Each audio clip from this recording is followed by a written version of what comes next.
성경에는 우리가 본받고 따라가야 할 성경의 인물들이 너무 많이 있지요. 예, 그런데 그런 인물들은 따라가면 되지만 절대로 따라가지 말아야 할 사람들도 있습니다. 우리도 우리의 자녀들 키울 때에 얘야 저 애하고는 저 친구하고는 가까이 하지 마라 이렇게 하는 일도 있지요. 예, 우리 하나님께서도 우리에게 얘들아 이런 사람들은 절대로 따라가지 말아라 하고 우리에게 오늘 말씀을 통해서 당부하고 계시는 것입니다. 자, 절대로 따라가지 말아야 할 세 사람을 소개하겠습니다. 자, 이 세 사람이 하는 행동을 따라가는 자는 화가 있을 것이라고 합니다. 자, 그래서 우리가 절대로 따라가지 말아야 할 그 사람들은 어떤 사람들이며 그들이 주는 교훈은 무엇인지 알아보고 함께 은혜 받고자 합니다. 자, 첫 번째, 절대 따라가서는 안 되는 사람의 길이 어떤 길이냐? 가인의 길입니다. 절대로 따라가서 안 되는 사람 중에 한 사람이 가인입니다. 그래서 우리는 그 가인의 길을 따라가서는 아니 되겠습니다. 자, 오늘 본문 말씀 다시 한번 살펴보도록 하겠습니다. 유다서 1장 11절입니다. 시작. 화 있을진적 이 사람들이여 가인의 길에 행하였으며 삭설 위하여 발람에 어그러진 걸로 몰려갔으며 고라의 배역을 쫓아 멸망을 받았도다. 자, 여기서 가인의 길은 어떤 길입니까? 가인은 아벨과 함께 제사를 드렸습니다. 그런데 하나님께서 아벨과 그 예물은 연락하셨으나 가인과 그 예물은 연락하지 아니하셨다고 창세기 4장 4절에서 5절에 말씀하고 있습니다. 창세기 4장 4절에서 5절입니다. 아벨은 자기도 양의 첫 새끼와 그 기름으로 드렸더니 여호와께서 아벨과 그 제물은 연락하셨으나 가인과 그 제물은 연락하지 아니하신지라 가인이 심히 분하여 안색이 변하니. 자, 여기서 제사를 드렸다는 것은 오늘날 예배를 드렸다는 말입니다. 자, 여기서 가인과 아벨은 가인과 아벨, 이 말은 가인의 몸과 아벨의 몸을 이야기하고 있습니다. 우리가 예배 드릴 때 오늘 여러분들이 이렇게 몸이 나온 것입니다. 그래서 여러분 몸이 나왔는데 이 몸을 깨끗하고 거룩한 몸으로 우리 하나님께서 보시는 정말 여러분이 깨끗하게 씻고 깨끗한 옷을 입고 오신 것도 깨끗한 몸이지만 여러분들이 6일 동안에 살아온 거룩한 삶, 여러분들이 6일 동안에 살아온 삶을 가지고 나온다는 것입니다. 그리고 예물은 무엇입니까? 우리가 예물은 주님 앞에 나올 때에 빈손으로 나오지 말라고 했습니다. 왜냐하면 우리 하나님께서 우리를 출애굽시킬 때에 빈손으로 나가지 않게 하겠다고 말씀하셨습니다. 내가 빈손으로 나가지 않게 할 테니 너희들도 빈손으로 나오지 마라. 그러면서 우리 하나님께서는 그들이 400년간 그들이 노동한 대가로 받은 것이 아니고 애굽 사람들에게 은혜를 입히사 은금 패물을 취하여 가지고 나오게 합니다. 그러면서 그 은금 패물을 가지고 하나님을 섬기게 하는데 너희들이 나갈 때에 내가 빈손으로 나가지 않게 할 것이니 내게 나올 때도 빈손으로 나오지 말라는 것입니다. 그래서 예물은 하나님께 드리는 물질을 의미합니다. 자, 그러면 하나님께서 가인의 예배를 받지 않으신 것은 먼저 가인의 삶을 받지 않으신 것입니다. 자, 그렇다면 가인은 어떤 삶을 살았기에 하나님께서 받지 아니하셨을까요? 요한일서 3장 12절 말씀 한번 찾아보겠습니다. 자, 요한일서에 보면 가인은 악한 자에게 속하여 그 아우 아벨을 죽였다고 말씀하고 있습니다. 요한일서 3장 12절입니다. 함께 보겠습니다. 시작. 가인같이 하지 말라. 저는 악한 자에게 속하여 그 아우를 죽였으니 어찐 영거로 죽였느뇨. 자기의 행위는 악하고 그 아우의 행위는 의로움이니라. 자, 가인은 그 아우 아벨을 죽였기 때문에 악한 자인 줄 저는 알았습니다. 아우 아벨을 죽여서 악한 자가 되었구나. 그런데 오늘 요한일서 3장 12절에서는 가인이 아벨을 죽여서 악한 자가 아니고 악한 자에 속하였기 때문에 그 악한 자에게 속하였기 때문에 아우를 죽였다 이 말입니다. 악한 자에게 속하여 악한 삶을 가지고 나오는 그 악한 삶의 예배를 하나님께서 받아주지 않으시니 어떻게 됩니까? 어인을 죽이게 되더라 이 말입니다. 평소 가인은 악한 삶을 살고 있었다는 것입니다. 악한 삶을 살고 있었기 때문에 가인은 그 예배가 연락되지 않을 때에 더 악한 짓을 하게 된다는 것입니다. 자, 그러면 가인은 어떤 삶을 살고 있었는지 요한일서 3장 11절 말씀을 한번 보겠습니다. 요한일서 3장 11절 말씀입니다. 자, 요한일서 3장 11절에 우리가 서로 사랑할지니 이는 너희가 처음부터 들은 소식이라고 말씀하고 있습니다. 요한일서 3장 11절 함께 보겠습니다. 시작. 우리가 서로 사랑할지니 이는 너희가 처음부터 들은 소식이라. 자, 하나님 우리에게 처음부터 서로 사랑하라고 말씀하셨던 것입니다. 그리고 바로 12절에 가인같이 하지 말라. 저는 악한 자에게 속하여 그 아벨을 죽였다고 말씀하고 있습니다. 즉 하나님은 가인과 아벨에서부터 서로 사랑하라고 말씀하셨다는 것입니다. 그런데 가인은 사랑하는 삶을 살지 않으셨던 것입니다. 자, 그렇게 사랑하는 삶을 살지 않는 가인의 예배를 하나님께서 받으셨습니까? 받지 아니하셨습니까? 예, 받지 않으셨다는 것입니다. 이 말은 가인의 예배를 연락하지 아니하셨다는 것입니다. 그러므로 우리는 오늘날 서로 사랑하는 삶을 살아야 한다는 것입니다. 우리가 서로 사랑할 때에 이 예배가 연락이 되지, 사랑하지 않는 예배는 하나님께서 연락해 주지 않으신다는 것입니다. 자, 사랑하지 않는 예배가 무엇인지, 사랑하지 않는 삶이 무엇인지, 사랑하지 않는 삶의 예배를 하나님께서 받아주지 않는데, 오늘 여기서 사랑을 어떻게 사랑하라고 말씀하고 있습니까? 로마서 13장 9절에서는 이렇게 말씀하고 있습니다. 로마서 13장 9절 10절에서는 사랑하는 이것이 율법의 완성이라고 말씀하고 있습니다. 자, 로마서 13장 10절 먼저 한번 보도록 하겠습니다. 사랑은 이웃에게 악을 행치 않는 것이라고 말씀하고 있습니다. 그런데 이 악을 행치 않는 것이 율법의 완성이라고 말씀하고 있습니다. 자, 로마서 13장 10절 말씀 한번 보겠습니다. 시작. 사랑은 이웃에게 악을 행치 아니하나니 그러므로 사랑은 율법의 완성이니라. 자, 어떤 악을 행하지 말라고 우리 하나님께서는 우리에게 십계명, 이 십계명을 우리에게 주시면서 하라 하지 마라 주셨는데, 이웃에게 악을 행하지 말라고, 어떤 악을 행하지 말라고 합니까? 바로 로마서 13장 9절에 이렇게 말씀하고 있습니다. 우리에게 십계명을 허락하여 준 간음함으로 악을 행하는, 살인함으로 악을 행하는, 도적질함으로 악을 행하는, 거짓 증거함으로 이웃에게 악을 행하는, 탐함으로 이웃에게 악을 행하는 것 맞지요? 이렇게 이웃에게 악을 행하지 않는 이것이 이웃을 사랑하는 일이요, 이것이 율법의 완성이다, 이렇게 말씀하고 있습니다. 그런데 오늘 이 가인은 이웃을 사랑했습니까? 사랑하지 않았습니까? 살인하는 악을 행하였지요. 이웃을 사랑하는 자가 아닙니다. 이 가인은 이런 악한 삶을 사니까 결국은 자기 형제까지 죽여버리는 이런 악한 삶이 된다는 것입니다. 우리 하나님께서 이런 악한 삶을 살고 와서 하나님께 드리는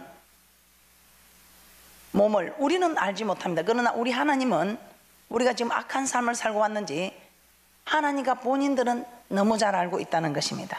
자, 그래서 이웃을 간음하고 살인하고 이웃의 물건을 도적질하고 탐내는 것이 이웃에게 악을 행하는 것입니다. 그런데 이런 일들을 이웃에게 행하지 않는 이것이 이웃을 사랑하는 일이라는 것입니다. 자, 그러면 우리는 우리 소위를 살펴보면 나는 과연 사랑하는 삶을 살았는지 그렇지 않는 삶을 살았는지 우리는 우리 자신을 살펴볼 수 있지요. 아마 여러분들은 이런 이웃에게 악을 행하는 일들은 하지 않는 것으로 제가 생각합니다. 그래서 남에게 악을 행하는 것, 배를 끼치는 이런 짓은 우리가 절대로 하지 않아야 되는 줄 믿습니다. 자, 이웃에게 악을 행한 삶은 하나님께서 연락해 주지 않으신다는 것을 깨닫고 이제는 이웃을 사랑하여, 이웃을 사랑하는 것은 무엇이라고요? 이제는 남에게 악을 행하는, 이웃에게 악을 행하는, 간음함으로 악을 행하고 도적질함으로 악을 행하고 살인함으로 악을 행하고 거짓 증거함으로 악을 행하고 탐함으로 악을 행하는 이런 악을 행하지 않아서 여러분이 드리는 예배가 연락이 되어지는 그런 복된 분들이 되시기를 주님의 이름으로 축복합니다. 그래서 앞으로 우리는 드리는 예배가 연락되기 위해서 이웃에게 악을 행하지 않는 이 사랑을 실천하는 사람, 이런 사람이 원수도 사랑하고 도저히 용서할 수 없는 사람도 용서해 줄 수 있고 또 그들의 허물도 덮어줄 수 있고 또 가난한 이들에게 나눠줄 수 있는 이런 이웃을 사랑하는 사람까지 하면 우리 하나님께서 얼마나 기뻐하시겠습니까? 우리 하나님을 기쁘시게 하는 우리를 하나님께서는 홀로 두지 아니하시고 함께 동행해 주신다고 요한복음 8장 29절에 말씀하고 있습니다. 자, 그리고 우리가 드리는 예물도 한번 살펴보겠습니다. 오늘 이 가인은 이웃에게 악을 행치 말라는 이 악을 결국은 행하고 맙니다. 근데 이 가인은 이런 악을 행하는 사람이었기 때문에 하나님께서 그 예배를 받아주지 않는 사람이라는 것입니다. 자, 그리고 예물에 대해서는 아벨이 드린 예물은 하나님께서 연락하셨지만 가인이 드린 예물은 연락하지 않으셨다는 것입니다. 자, 아벨은 양의 첫 새끼를 드렸지만 가인은 땅의 첫 소산을 드리지 않았던 것입니다. 자, 첫 것은 제일 좋은 것이라고 말씀하고 있습니다. 그래서 제일 좋은 것, 가장 소중한 것을 드렸다 이 말입니다. 아벨은 가장 좋은 것, 가장 소중한 것을 하나님께 예배를 드렸지만 가인은 그렇지 않았던 것입니다. 하나님은 더러운 예물을 받지 않으신다는 것입니다. 그런데 우리는 오늘날 짐승이나 곡물을 하나님께 드리는 것이 아니라 물질, 곧 돈을 하나님께 드리는데 이 물질을 드릴 때 우리는 어떻게 하고 있습니까? 여러분들은 오늘 또 주님 앞에 빈손으로 나오지 않고 주님 앞에 드리는데 어떤 예물을 드리고 있습니까? 고린도후서 9장 7절 함께 보겠습니다. 시작. 각각 그 마음에 정한 대로 할 것이요 인색함으로나 억지로 하지 말지니 하나님은 즐겨 내는 자를 사랑하시느니라. 마음에 정한 대로 해야 됩니다. 그래서 늘 저는 하나님의 제 관계를 저와 내 부모님으로, 또 저와 내 자녀 사이, 부모님과 나와 자녀 사이를 생각하면 그냥 거의 안 풀리고 해결 안 되고 이해 안 되는 게 없더라고요. 여러분들도 여러분에게 누가 뭘 해준다 했는데 그걸 인색감으로 한 입 빼먹고 줄까 말까 망설이고 하면 참 받아도 기분 그렇겠지요. 우리 하나님도 마찬가지다 이 말입니다. 그래서 어떤 일이 있어도 여러분들은 마음에 정한 대로 심나는 감동이 왔으면 하셔요. 하나님이 감동 주었을 때는 또 그거 10만 원 했으면 그래도 적어도 30배다 하면서 바라지 말고 아니 주실지라도 원망 않겠다는 그런 각오로. 그리고 우리 하나님은 그렇게 감동됐을 때 드리면 나중에 다 허락합니다. 그래서 앞으로는 인색함으로 드리는 것이 아니라 풍족하게 즐거운 마음으로 드리는 복된 분들이 되시기를 주님의 이름으로 축복합니다. 가인은 제사가 연락되지 않자 그 아우 아벨을 죽이는 살인죄를 범하게 됩니다. 결국 하나님으로부터 쫓겨나 믿음의 계보에서 사라지고 맙니다. 이 믿음의 계보에서 사라지는 것 참, 여러분은 이 믿음의 계보에서 사라지는 일을 두려워하지 않습니까? 저는 이런 믿음의 계보에서 사라지지 않게 해달라고 기도합니다.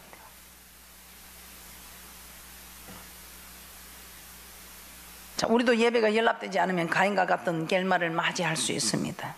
그러므로 사랑하는 삶과 많은 예물이 아니어도 정말 하나님께 기분 좋게 귀한 예물을 드리는 그런 복된 분들이 되셔서 예배가 연락되는 가인의 길을 따르지 않는 그런 복된 분들이 되시기를 주님의 이름으로 축복합니다. 자, 두 번째 우리가 따라가지 말아야 할 길은 발람의 어그러진 길입니다. 예. 두 번째로 삭설 위하여 발람의 어그러진 길로 가지 말라고 합니다. 이 발람은 하나님의 선지자입니다.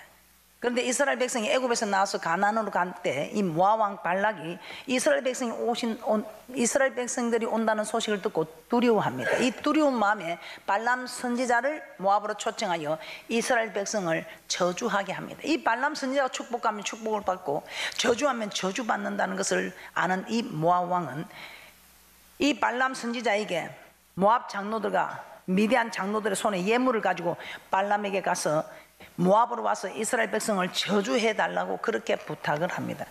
그래서 발람이 하나님께 물어보기로 합니다. 그때 우리 하나님께서 민수기 22장 12절입니다. 우리 하나님께서는 발람에게 그들과 함께 가지도 말고 백성을 저주하지도 말라고 그렇게 합니다. 왜냐하면 그들은 복을 받은 자니라. 내가 복을 주기로 작정한 자들이다. 복을 받은 자이기 때문에 네가 그런 짓을 하지는 말라고 합니다. 민수기 22장 12절입니다. 함께 보겠습니다. 시작. 하나님이 발람에게 이르시되 너는 그들과 함께 가지도 말고 그 백성을 저주하지도 말라. 그들은 복을 받은 자니라. 자, 이때 발락이 보낸 자들에게 갈 수 없다고 말합니다. 그러자 이 소식을 들은 발락 왕은 이번에는 처음에 보냈던 사람들보다 더 높은 귀족들과 더 많은 예물을 발람에게 보냅니다. 내가 그대를 존귀케 하겠다.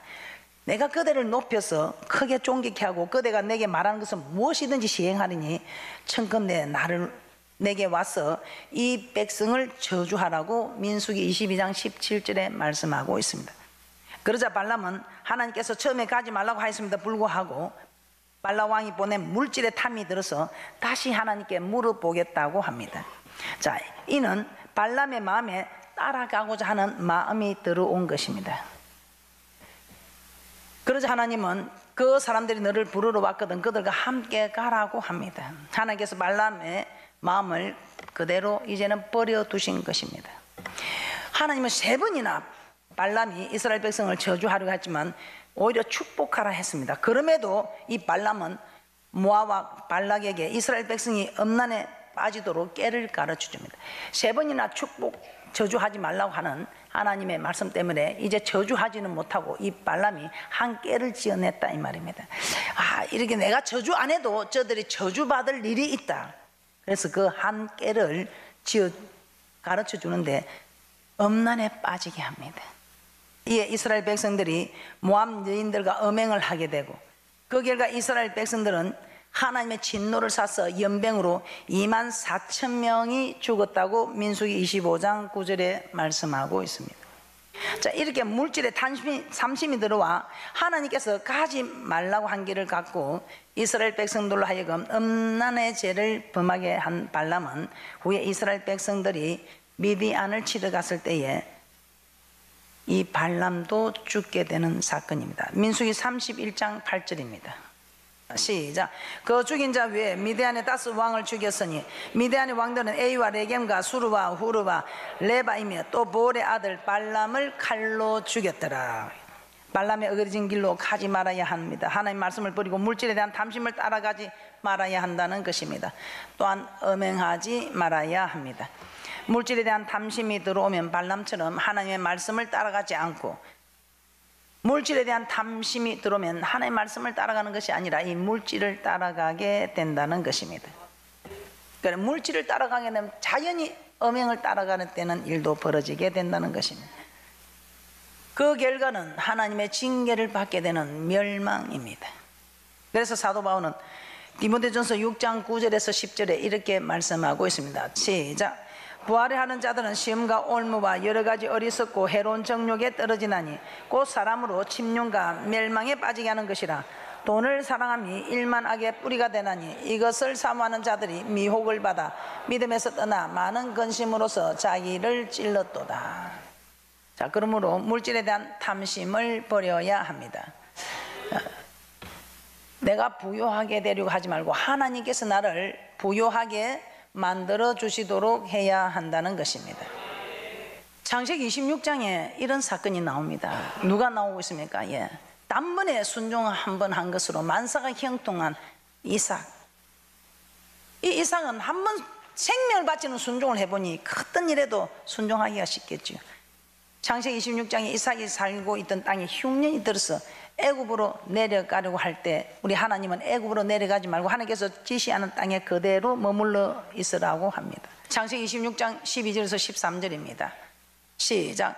이삭이 그 땅에서 농사하여 그 해에 100배나 얻었고 여호와께서 복을 주심으로 그 사람이 장대하고 왕성하여 마침내 거부가 되어.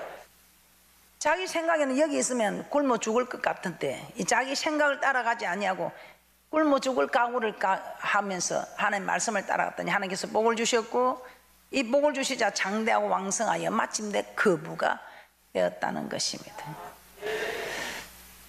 예수 믿는 사람들은 하나님이 복을 주실 때 이렇게 큰 거부가 되는 복을 받을 수 있다는 것입니다. 그리고 하나님께서는 이렇게 말씀대로 따라 사는 자들에게 축복하십니다. 그래서 신명기 28장에서 하나님 우리가 모든 계명과 말씀을 지켜 준행하면 모든 복을 주겠다고 약속하셨습니다. 세 번째, 고라의 배역입니다. 마지막으로 우리가 따라가지 말아야 할 길은 고라의 배역입니다. 민수기 16장에 보면 이 고라는 레위 자손입니다. 레위 자손임에도 불구하고 땅을 지어 제사장의 직분을 구하게 됩니다. 자, 고라와 그 무리들은 레위 자손으로 장막을 섬기는 귀한 직분을 받았음에도 불구하고 아론과 그의 자손들만이 할 수 있는 제사장의 직분도 얻으려고 한 것입니다. 오늘 이 말은 실세가 있는 사람이 실세 있는 사람이 제사장의 건의에 도전한다는 것입니다. 오늘 레위 지파라면 우리 교회는 부교육자들입니다. 그러나 지금 우리가 부교육자들을 말하는 게 아니고 우리 하나님께서는 또한 우리가 이 교회에 여러분이 실세를 가진 사람들을 말씀할 수도 있다는 것입니다. 자, 이런 귀한 직분을 받았으면서도 아론과 그의 자손들만 할 수 있는 제사장의 직분을 구하고 있다는 것입니다. 자, 자기들의 지위를 벗어나 건의에 도전하고 있다는 것입니다. 그리할 때 하나님은 고라와 그 무리들을 땅을 갈라서 그 안에 들어가 멸망을 당하게 합니다. 자, 마귀도 처음에는 하나님을 섬기는 천사였습니다. 그러나 자기 지위를 지키지 아니하고 자기도 하나님의 보좌에 앉아 영광을 얻고자 하였을 때 그 천사를 음부에 빠뜨려 마귀가 되게 하셨습니다. 자, 이처럼 건의를 없인 여기고 도전하는 자들을 하나님께서는 반드시 징계한 사건입니다. 자, 그래서 사도 바울은 로마서 13장 1절 2절에 이렇게 말씀하고 있습니다. 로마서 13장 1절 2절에 한번 찾아보도록 하겠습니다. 사도 바울은 건세 있는 자들에게 굴복하라고 합니다. 이 건세는 하나님께서 주신 것이므로 건세를 거스리는 자는 하나님의 명을 거스리는 것이다. 결국 심판을 자취한다고 말씀하고 있습니다. 로마서 13장 1절에서 2절 말씀입니다. 함께 보겠습니다. 시작. 각 사람은 위에 있는 건세들에게 굴복하라. 건세는 하나님께로 나지 않음이 없나니 모든 건세는 다 하나님의 정하신 바라. 그러므로 건세를 거스리는 자는 하나님의 명을 거스림이니 거스리는 자들은 심판을 자취하리라. 그러므로 건의에 도전하여 멸망을 당한 고라의 패역을 우리는 절대로 따라가서는 아니 된다는 것입니다. 하나님은 사람들이 모인 곳에는 합당한 사람에게 건세를 주시고 그 건세자에게 순종하게 하여 질서를 세우고 있다는 것입니다. 자, 그래서 교회 안에서는 주의 종에게 건세를 주어 성도들로 하여금 순종하라고 말씀하고 있습니다. 히브리서 13장 17절입니다.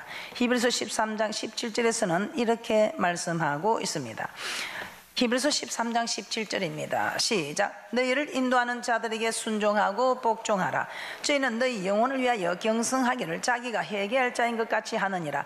저희로 하여금 즐거움으로 이것을 하게 하고 근심으로 하게 말라. 그렇지 않으면 너에게 유익이 없느니라. 아멘. 가정에서는 에베소서 5장 22절입니다. 가정에서는 하나님께서 남편에게 건세를 주셨습니다. 그래서 남편에게 건세를 주어 아내들로 하여금 복종하게 하셨습니다. 어쩔 수 없습니다. 여성분들이 좀 이해가 안 되고 억울할 수도 있지만 어쩔 수 없습니다. 옛날에 우리가 종의 자식으로 태어나면 억울하지만 종의 신분으로 우리는 섬길 수밖에 없는 것처럼 여자로 태어난 억울함이 있겠지만 어쩔 수 없다는 것입니다.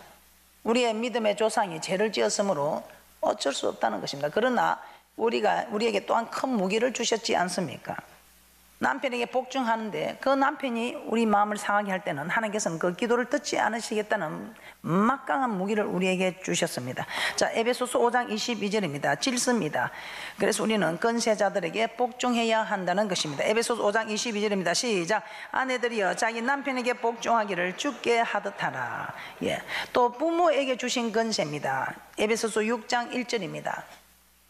부모에게 주신 자녀들은 어떤 일이 있어도 부모에게 순종해야 합니다. 이것이 건세에 복종하는 질서입니다. 이 질서가 하나님을 경외하는 법입니다. 그래서 저는 어디를 가도 부모에게 잘하라고 가르칩니다.